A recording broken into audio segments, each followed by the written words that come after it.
Howdy folks, it's Meandering Mike in the Man Cave of Madness. It's the middle of the evening, and today we are unboxing the game Votes for Women. This is a design by Tory Brown.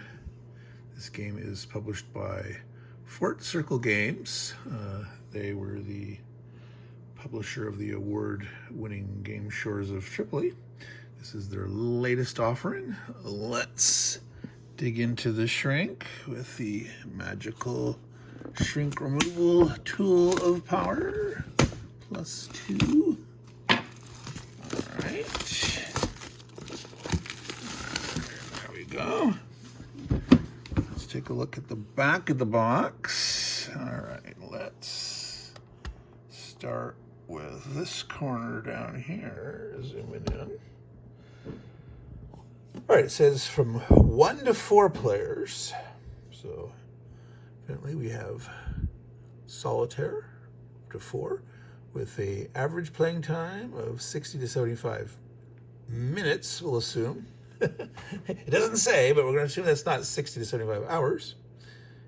Ages 14 plus. Now, it does not have a general complexity rating or solitaire suitability rating, but the fact that they do say 1 to 4 players, we're going to assume that solitaire suitable. All right. So I'm going to look, up here real quick. So Tory Brown is the designer. Kevin Bertram is the developer who designed, if I'm not mistaken, the Shores of Tripoli, and I believe he is the owner publisher of Fort Circle Games. All right. So, what is this all about? Well, this is a game about votes for women. It's about the suffragettes, the suffragist movement,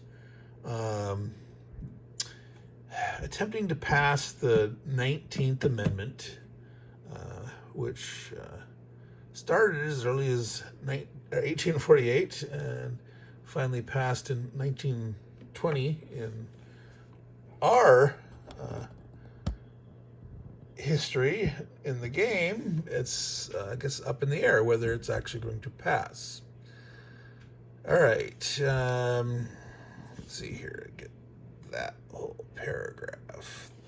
So the suffragists organize rallies, earn support, lobby Congress, and campaign across 48 states. Okay, so yeah, so Hawaii and Alaska were not part yet, and for passing an amendment, you gotta, pass it through Congress, and then it has to be ratified by 3/4 of the states. So out of 48 states, that means you're gonna need 36 of them to pass it.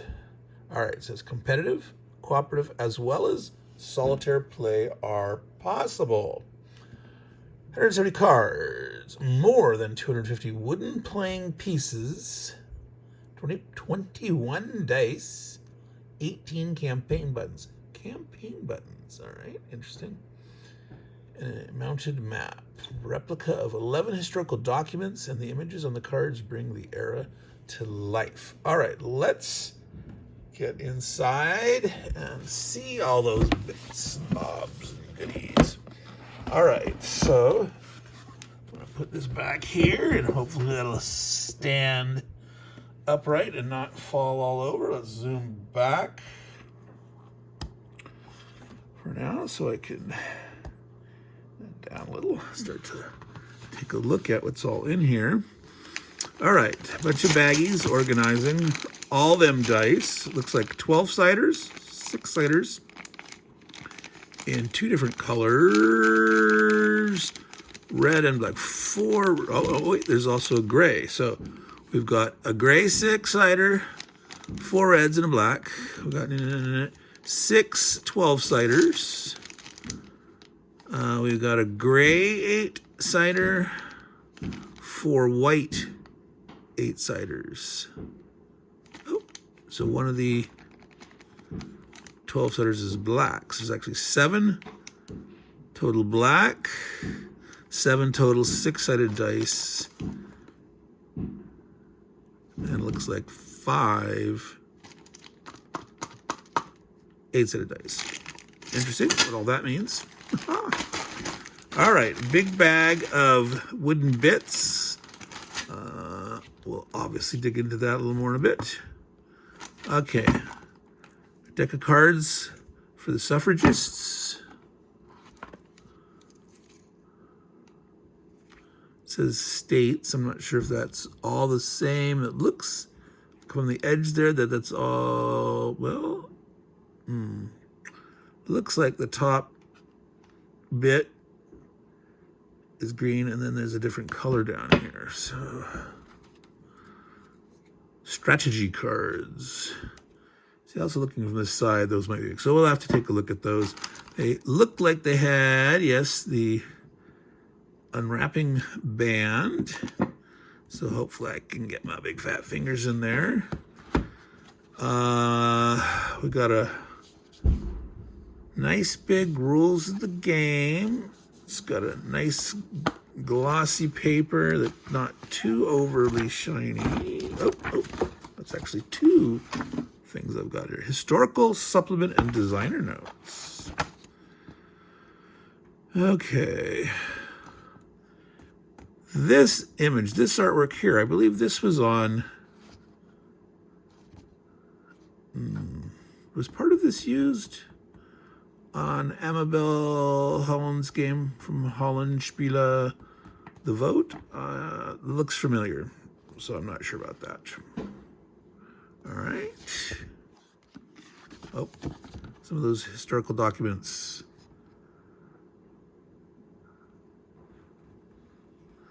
All right. Parade Committee, State of Tennessee, McMinn County, like permits and such. Wow, this is an interesting paper.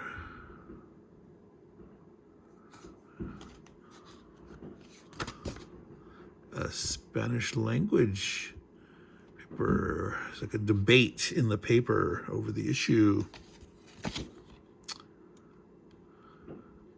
Votos para la mujer.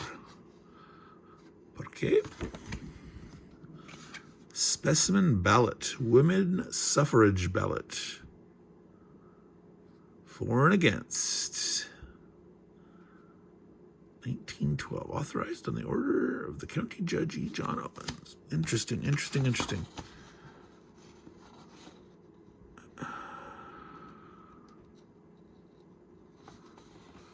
It's got a letter. Standard Guano Company. All right. The Standard Guano Company. All right. What are they selling that guano for? Fertilizer or making a gunpowder? Wow, that's handwriting. It's not easy for me to read. A second count. And the jurors aforesaid upon their oaths aforesaid do further present that said Susan B. Anthony, now or late of Rochester in the county, force of arms into it and the first election. Blah, blah, blah. Interesting. All right. 66th Congress of America, first session joint resolution. Wow. All right. This is an advertisement. See, this game, I believe it said on the back of the box in the bottom corner that it was endorsed or sponsored by the League of Women Voters. I'm going to set that aside because that's not actually the game documents per se. New Southern Citizen, official organ of the Southern States Women's Suffrage Conference, 1940. Interesting map.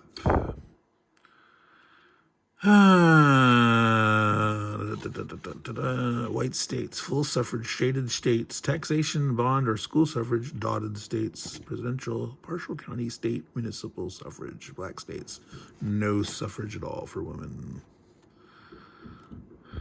All right. Wow, these, this are pretty penny to produce some of these documents here on this kind of paper, some of them double-sided and such. Really adds a lot of flavor to the historical background of the game. Kind of interesting for that aspect alone. All right, so no matter what you think about the game, and there's controversy about this game, I don't know if you heard or not, but it was proposed for a war game of the year in its topic and its period. Charles S. Roberts Awards, even though technically it doesn't say war game, it's conflict simulation, and I would say this is definitely a conflict simulation, the battle for women's suffrage. And I certainly wouldn't say that it's a war game, but the controversies are, well, should Charles S. Roberts be war games strictly, or conflict simulations, or whatnot? Is this an appropriate game for that or not? And I'm not gonna say I think there should be a category just for historical board games. And whether you want to have the Charles S. Roberts Awards be for conflict simulations or war games, that could be worked out for the charter. I'm fine with it being in conflict simulation. That's what I called them when I grew up. I mean, when I first delved into SPI, that was all over the place. They were saying conflict simulations. And so I called them conflict simulations more than I called them war games. Or when I did say war games, I meant very loosely, I consider Dungeons and Dragons a war game. When we said, hey, you gonna play war games this weekend, that included the fact, hey, you want to go play D&D or some other role-playing game, or whatever we're gonna play. Maybe a 6-player game of Mighty Fortress, or who knows what. They were conflict simulations, war games. It was all the same thing to me. Anyway, I remember Meandering Mike, Meandering. Wow, there's so many. Like I said it. There was 11 documents. Anti-Slavery Bugle, Women's Rights Convention, Sojourner Truth. All right. Now, before I get to the map here, which is the counters are underneath, let's look at the rule book real quick. Well, now let's look at the historical. We're looking at all those other documents. All right, let's see if we can figure out how long this is. So 7 pages to the inner. So I'm assuming it's going to be 8 total pages. So yeah, it starts on page 2. So 8 total. Designer letter. A few notes about language. This game uses America's activist preferred label, suffragists. Suffragettes was initially a derogatory term that British activists claimed as their own. Interesting.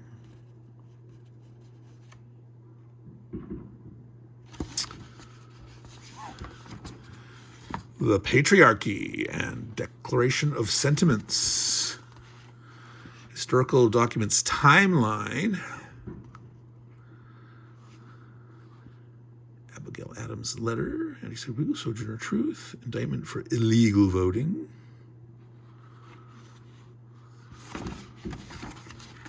That good old Standard Guano Company letter. Okay.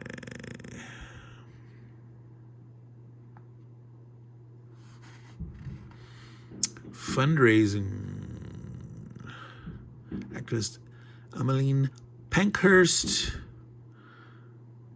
caused a national furor in America. Eventually toured the country. Pankhurst's tour of America raised the equivalent of $700,000 for her militant group, the Women's Social and Political Union. A bunch of credits there, a bunch of playtesters. Nice big playtester list. All right. I see some familiar names on there. Jason Carr.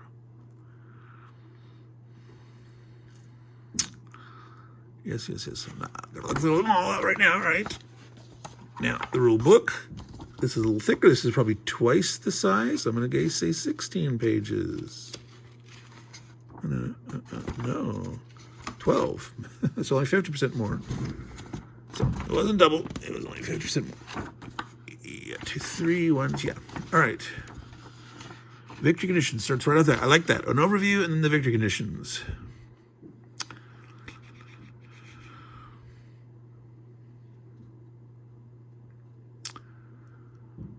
So 6 turns. If it hasn't passed Congress and sent to the states for ratification by the turn 6, boom, the opposition side wins immediately.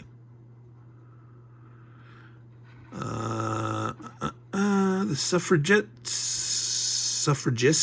sides wins immediately if it gets ratified by the 36th state. So obviously it gets to Congress and gets ratified. If, however, as soon as a 13th state rejects it, that means it's not going to make it, the opposition side wins immediately. All right. And then if neither of those happens, how do we determine it? Is it a tie or is there some other alternate way of determining winner? All right. The board, the map. Okay. There's all the 48 states as of that time. Now, at the very beginning, 1848, not all those states, like for example, I believe Washington State didn't join until 1865. No, is that right? I got to double check that. I might be thinking of when the University of Washington was founded. Broke up into South, Midwest, Atlantic, and Appalachia, Northeast, the Plains, and the West. So 6 regions, 6 turns. Not sure what this is. You got 6 other squares in. So let's see, what does it say? Up top here we got little numbers. Congressional track, level of support in Congress for women's suffrage. All right, so that's the ebb and the flow of support. Cards in effect. Cards of final voting. Final voting. So maybe if, well, is that the final vote in the Congress to then move it on to the states, or is that some vote at the end of the game, or at the end of the 6 turns, a vote showing enough support, whether it's going to eventually pass or not, and therefore you don't necessarily have to keep playing. Okay, more discussion of all the pieces. Standard campaigners. Purple and yellow are the suffragists. Red is the opposition. So you have 2 different colors of suffragists. Purple cubes, yellow cubes, red cubes. There's less red cubes. Green checks and 13 X's. Okay, so as states are getting ratified or reject, you use these actual little check mark or X cubes. That's kind of cool. Little checking off the ballot. 6 congressional markers. Okay, that's white cylinders. 1 turn marker. Blue die. Whoa. Oh, interesting. Okay, so those 12-siders are just randomizing the numbers 1 through 4. Instead of using the stabby call trop version of a 4-sided die, they're using the die 12 with the numbers 1 through 4 on it. Now, I'm assuming that there's an equal number, that there's 3 of each of the 4, but that's not necessarily true. You could have a weighted die 4. So I would have to actually look at one to determine that.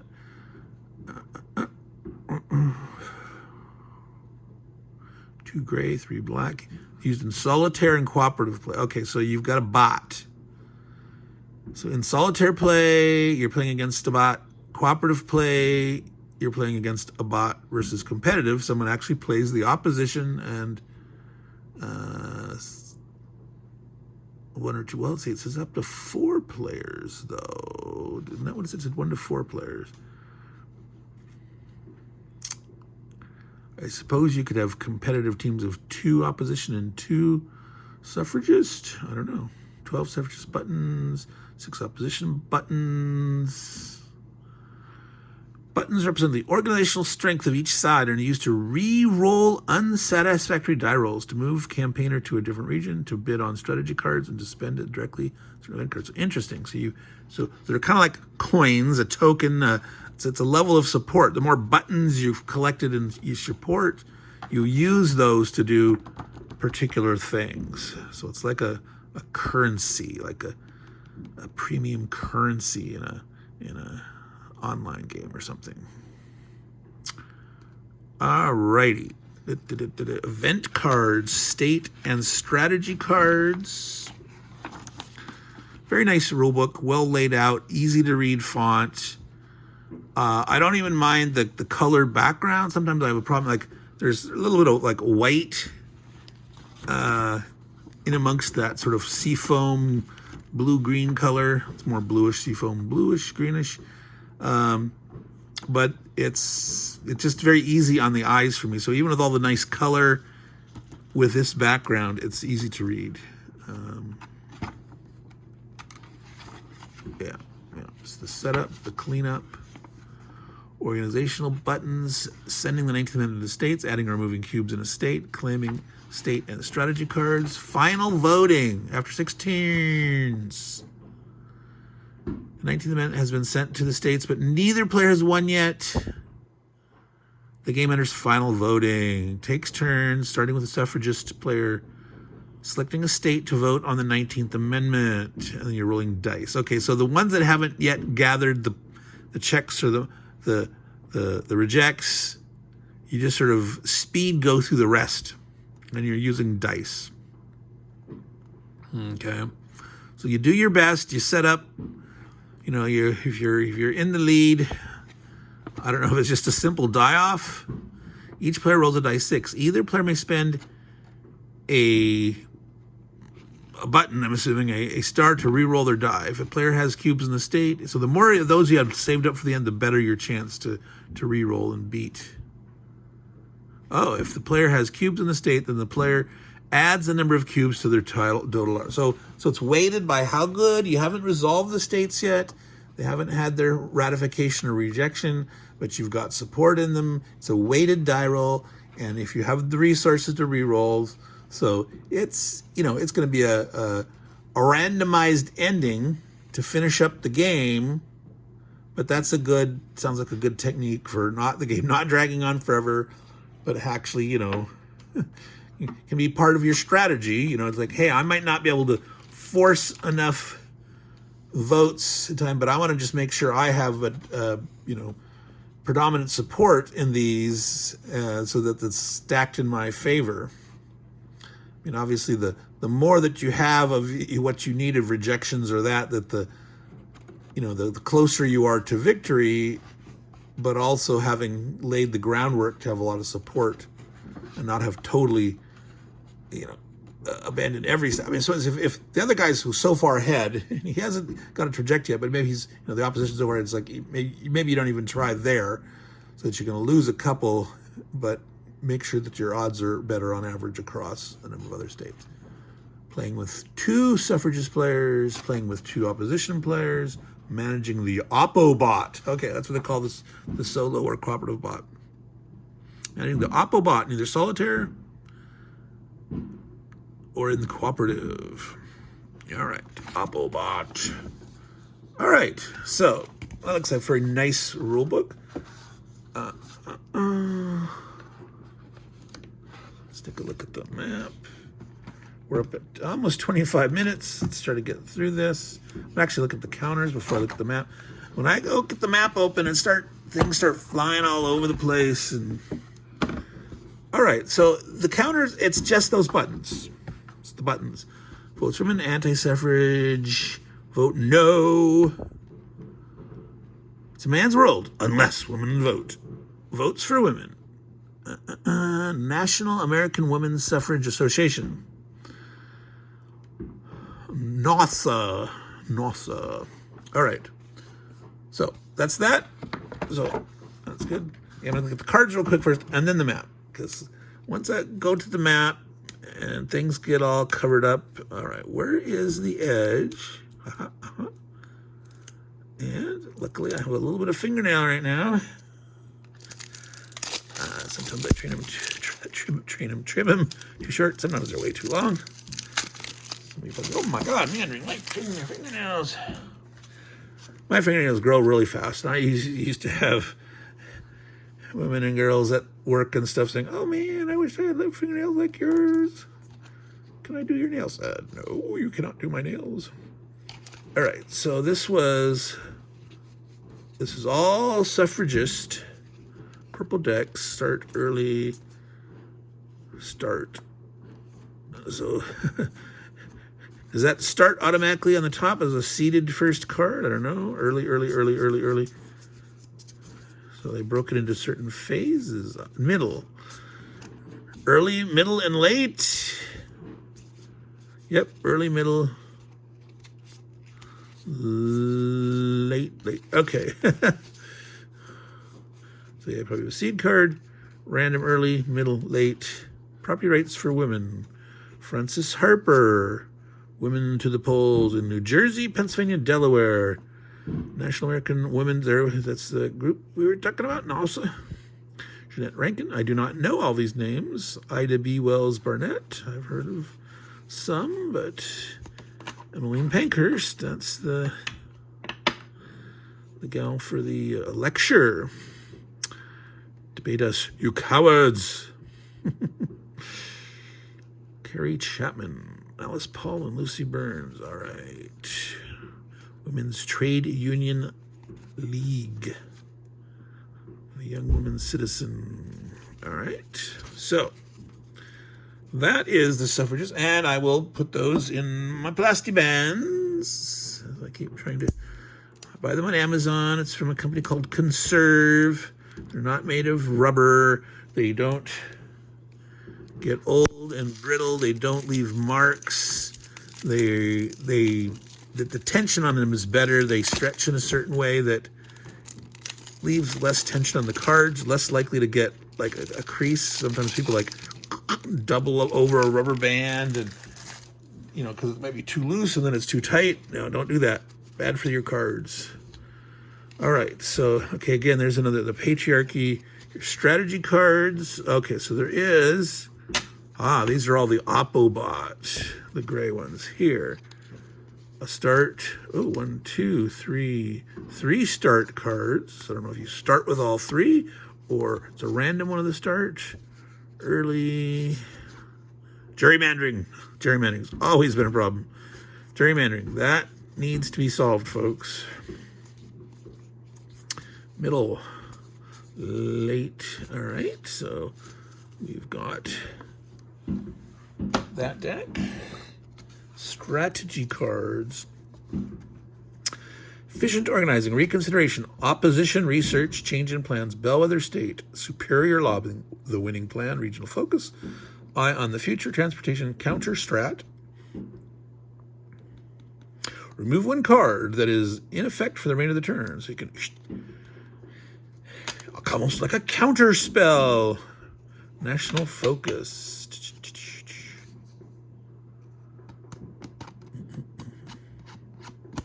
All right, and then there's one more deck here. The states. Might be all that, it might not. All right. Is that the... No, that... here. There's actually a... one of those. Oh, okay, now it's going to go around as much as it's supposed to. All right, here we go. Now, okay, there is a different states. Opposition. All right. So this is the deck that when you're doing competitive play, the opposition player, this is their deck. With only one start card. early, middle, late war in Europe. Remove support from Congress for the remainder of the turn. The suffragist player must spend one sort to take a campaigning action. So just to do a normal campaigning action, this isn't a play. You have to use up one of your button supports. So I was thinking that star means buttons. Governor Clement's veto. Oh, wow. A gubernatorial veto of ratification.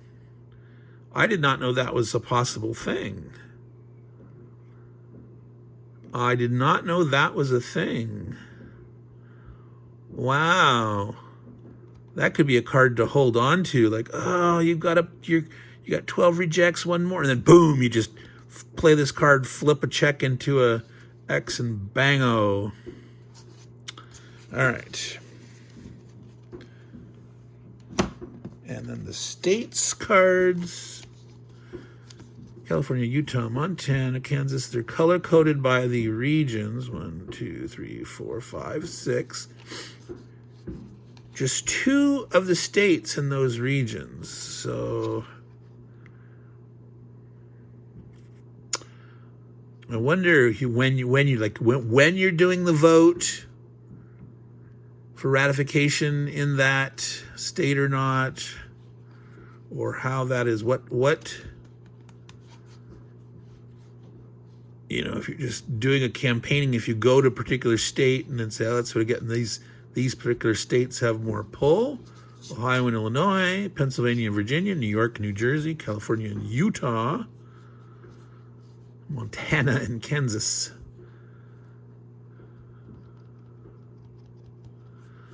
All right. So that's all those cards, folks. Okay, we're at 32 minutes. Let's take a quick look at the map. Now, what I'm going to do is I'm going to put these cards into the box so I don't knock them all over the place. And we wanted to also take a look at those cubes real quick. 2. All right. Let's do that real quick. I'm not going to open all the individual ones. This is a baggie of baggies. So that was congressional support. You had purple and yellow. Those were suffragists. That looks more a brownish orange to me than the red opposition. That's fine. Here are the purple, red. I thought there it said that you only use 2 per side, but there's way more than that. Maybe there's some variants or something that you use more. Right, there they are. Check marks, X's, rejects, and accepts. The valuable desiccant package. All right. So now, got all that room. Now I can look at this here with less danger of knocking everything out. Okay, it's not as huge of a map, so that's not too bad. Oh, I might actually be able to just lean it up there like that. No, it's not going to want to. Oh, can I do this? Can I do this? No. Yep, I did. All right. So, oh, no. All right, let me put. There we go. That's enough weight. I can zoom in more and look at parts of the map. All right, so active cards remaining in effect for the rest of the game, rest of the turn, only for the final voting. All right, so that's easy to not lose track of things. This is in effect infinity from now to the end of the game. So in fact, for this turn, we will clear this out every turn. And at the very end, when we do the final voting, congressional support, 6 turns. All right, so yep, this is pretty much the same that we saw in the little picture in the rule book. So pretty plain and simple. There are 1, 2, 3, 4, 5, 6, 7, 8. There's 6 areas. So you can actually, no. 1, 2, 3, 4, 5, 6. Not all of them have 8. This only has 6. Oh, 7, 8. There they are. They're out there. Okay. Because they're so small. Here, like them in there. So all the little circles, the 8. Woo! Sorry, that works. So that's why there's 2 here. All the rest of these are big and spread out, and you can get the numbers in there. So each one of the 6 regions has 8. So I don't know if you're probably part of the Oppo bot. They do things just like roll an 8-sided dice to determine which region that you're gonna do.